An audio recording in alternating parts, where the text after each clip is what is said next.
असा केला दादूचा birthday celebrate. तर श्री स्वामी समर्थ मंडळी, दादू बघा खुर्चीमध्ये कसा पाय फसवून बसलाय। तुमचंही मूल असंच आहे का मला कमेंट करून सांगा। जसा जसा तो मोठा होतोय तसं तसं त्याच्या खोडेही वाढतच आहेत। त्याचं औक्षण करून घेतलं आणि मी औक्षण केल्यानंतर मामाच्या मांडीवर जाऊन त्याला केक कापायचा होता। एकटं बसून तो कापतच नव्हता, त्याला मामाच्याच मांडीवर बसून कापायचा होता आणि बघा त्याने केक कापला। केक कापल्यानंतर मग त्याला केक भरवायची वेळ आली, तर केक कसा आवडीने खातोय तसं मी त्याला केक खायला देत नाही किंवा बाहेरचं साखरचं डेअरीचं अजून मी त्याला खायला दिलं नाही। कधीतरी ठीक आहे, पण एवढा केक मी दिलाच नाही। माझ्या चोरून कोणीतरी त्याला हा केक दिला आणि मी घेत होते, तर सगळे मला खवळले की आज त्याचा बड्डे आहे आणि आजही तू त्याला खाऊ देत नाही। त्याला चान्सच भेटला होता, तो बघा कसा मन भरून केक खातोय। आता बड्डे झाला म्हटल्यावर चहा तर झालाच पाहिजे। सगळे बसले होते मस्त गप्पा मारत, तोपर्यंत मी चहा उकळून घेतला।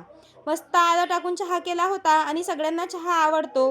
थंडीही होती, मग सगळ्यांसाठी चहा असा गाळून घेतला आणि सगळ्यांना घेऊन गेला।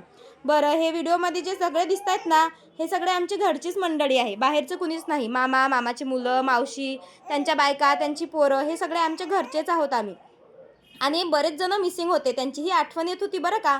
मग सगळ्यांना चहा घेऊन गेले, सगळ्यांना चहा दिला, गप्पा कशा रंगल्यात। चला आता आमच्या फेवरेट मावशीसोबत व्हिडिओ इथेच एंड करतो, बाय।